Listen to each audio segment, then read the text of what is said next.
मैं सुनील शर्मा और आप सभी का एमबीबीएस बायोलॉजी क्लासेस में स्वागत है। चलिए आज के वीडियो में 2013 जैक बोर्ड के क्वेश्चन बैंक के जो क्वेश्चन है जो पूछा गया था 2013 में, उनके बायोलॉजी के क्वेश्चन को सॉल्व करते हैं। ठीक है, तो शुरू कर रहे हैं 2013।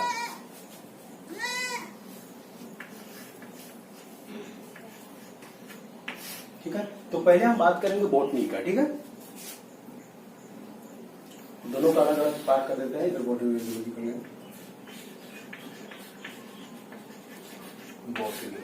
तो इनके पहला सवाल जो उन पर बात करते हैं।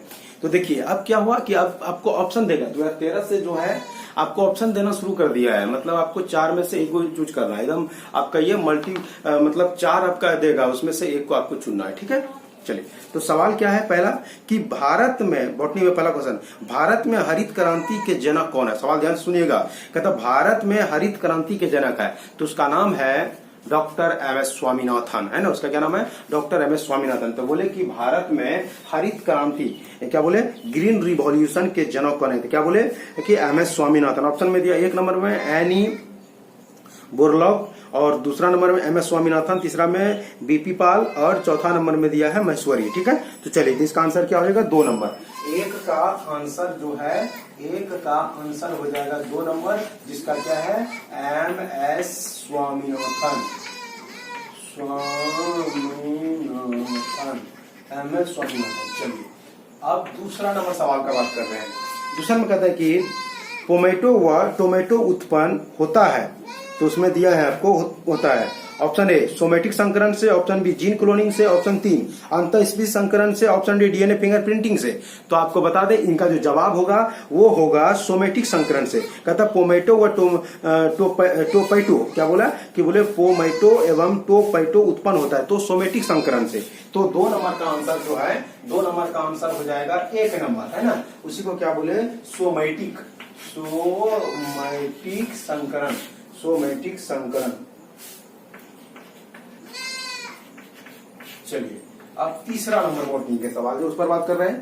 कहते हैं निम्नलिखित में से कौन सा मिथ्या फल है। मिथ्या फल का मतलब फॉल्स फ्रूट, झूठा फल, है ना। जैसे सेब हो गया झूठा फल है, नाशपाती है झूठा फल है, वही कहता है निम्नलिखित में से कौन सा मिथ्या फल। ऑप्शन दिया आम सत्य फल है, नारियल भी सत्य फल है। ऑप्शन सी सेब ये असत्य फल है, मिथ्या फल है, झूठा फल है। ऑप्शन डी भिंडी फल है, सत्य फल है। ठीक है, लेकिन सेब फल नहीं है, वो झूठा फल है। तो एक बार फिर से क्वेश्चन कहते हैं निम्नलिखित में से कौन सा मिथ्या फल है। ऑप्शन में दिया 1 नंबर में आम सत्य फल है। ऑप्शन बी नारियल ये भी सत्य फल है। ऑप्शन सी सेब ये सत्य फल नहीं है। ऑप्शन डी भिंडी सत्य फल है। तो इसका आंसर क्या है? 3 नंबर सेब सत्य फल नहीं है, मतलब झूठा फल है, मिथ्या फल है ना। ये जो असत्य फल है फॉल्स फ्रूट है कौन? सेब। तो 3 नंबर का आंसर हो जाएगा 3 नंबर, सॉरी 3 नंबर का 3 नंबर आंसर होगा। 3 नंबर का 3 नंबर आंसर होगा कौन सा? तो सेब। चलिए अब चौथा नंबर क्वेश्चन क्या कहते हैं। चौथा नंबर क्वेश्चन किसी कहता है विशिष्ट स्थान पर डीएनए को काटने वाले बीकर को अंग्रेजी में एंजाइम कहते हैं। ठीक है, बीकर कहलाते हैं। तो डीएनए को विशिष्ट स्थान पर काटने वाला कौन है? तो उसी का नाम है प्रतिबंधन एंजाइम। डीएनए को कौन काटता है? प्रतिबंधन। उसी का नाम है रेस्ट्रिक्शन एंजाइम। तो प्रतिबंधन एंजाइम वही कहता है कि विशिष्ट स्थान पर डीएनए को काटने वाले बीकर कहलाते हैं। डीएनए लाइगेज कहलाता है, रेस्ट्रिक्शन एंडोन्यूक्लियेज कहलाता है, राइबोसोम कहलाता है, लाइसोसोम कहलाता है। तो कौन है? तो वो है रेस्ट्रिक्शन एंडोन्यूक्लियेज, है ना, प्रतिबंधन एंडोन्यूक्लियेज एंजाइम। तो इसका ऑप्शन हो जाएगा 2 नंबर। तो चौथा नंबर का जो आंसर हो जाएगा वो हो जाएगा 2 नंबर। और वो कौन हो जाएगा? तो रेस्ट्रिक्शन क्या बोले? रेस्ट्रिक्शन एंडोन्यूक्लियेज।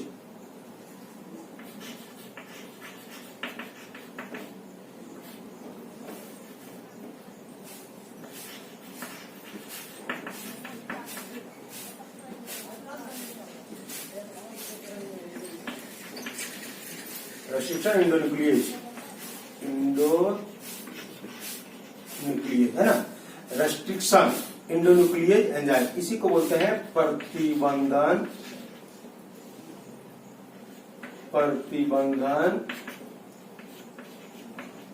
एंडोन्यूक्लियेज। ठीक है, चलिए अब 5वां नंबर का बात कर रहे हैं। 5वां नंबर में क्या कहते हैं कि ऊर्जा का पिरामिड, ध्यान दीजिएगा सवाल है ऊर्जा का पिरामिड होता है, तो याद रखिएगा ऊर्जा का पिरामिड हमेशा सीधा होता है। ऊर्जा का पिरामिड हमेशा सदैव हमेशा जो है क्या होता है, सीधा। ऑप्शन में ए दिया सदैव सदैव उल्टा होता है, ऑप्शन बी सदैव सीधा होता है, ऑप्शन सी कभी उल्टा तो कभी उल्टा कभी सीधा, और ऑप्शन 4 दिया इनमें से कोई नहीं। एक बार फिर से क्वेश्चन कहता है ऊर्जा का पिरामिड होता है, ऑप्शन ए में दिया सदैव उल्टा, ऑप्शन बी में दिया सदैव सीधा, ऑप्शन सी में दिया कभी उल्टा तो कभी सीधा, और ऑप्शन 4 में दिया है इनमें से कोई नहीं। तो आपको बता दिए कि ऊर्जा का जो पिरामिड होता है वो सदैव सीधा होता है। क्या होता है, सदैव सीधा। इसका ऑप्शन नंबर 2, ऑप्शन नंबर 2 इसका आंसर हो जाएगा सदैव सीधा, सदैव सीधा। चलिए हो गया आपका जो ये बॉडी के थे वो कंप्लीट हो गया। अब बात करेंगे जियोलॉजी का। चलिए जियोलॉजी में पहला सवाल का बात कर रहे हैं। कहता है आपको ये जो समीकरण है वो आपको जब आपको पढ़ाएंगे तब आपको ये समझ में आएगा, ठीक है। और ये जब तक आप ये पढ़ेंगे नहीं, इनके बारे में जानेंगे नहीं, तब तक आपको दिक्कत होगा। कहता है क्या dn बाय dt बराबर rn समीकरण डॉट डॉट मतलब क्या होता है आपको बता दें। एक होता है एक्स पोटेंशियल, इसी को कहते हैं एक्स पोटेंशियल। तो इसी को क्या कहते हैं, एक्स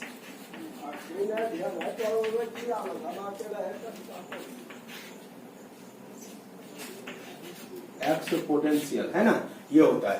तो इसका जो ऑप्शन है एक number exponential, option B logistic, option 3 दोनों दिया है, ऑप्शन 4 में जनसंख्या से वृद्धि नहीं है। तो इसका ऑप्शन ए नंबर हो जाएगा ये एक्स पोटेंशियल।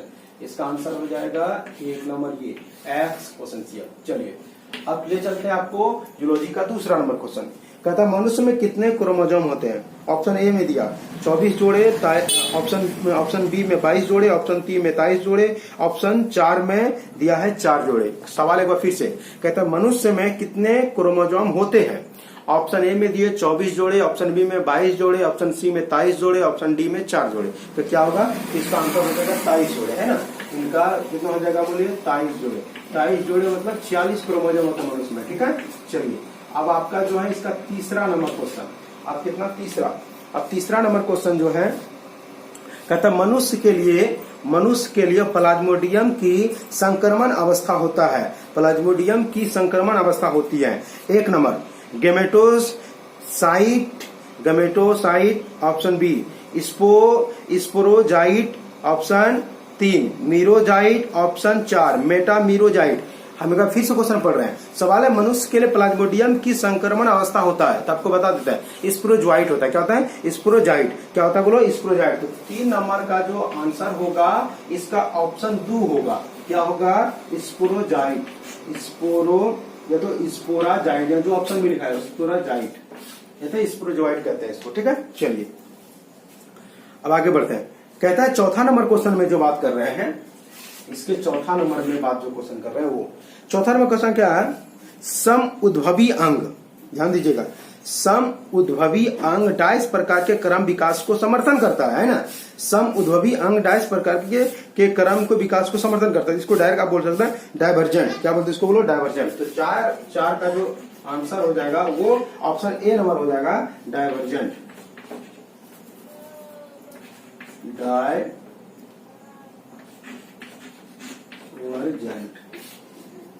ठीक है। चलिए 5वां नंबर क्वेश्चन क्या है, कहता प्रथम मनुष्य जैसा मानव था। प्रथम मनुष्य जैसा मानव था तो कौन है, होमो इरेक्टस है, ऑस्ट्रालोपिथिकस है, होमो हेबिलस है, रामापिथिकस है। तो आपको बता देते हैं ये है ऑस्ट्रालोपिथिकस, ठीक है। तो 5 नंबर का जो आंसर होगा वो 2 नंबर, 5 नंबर का आंसर जो होगा वो 2 नंबर होगा। कौन होगा, तो ऑस्ट्रालोपिथेकस।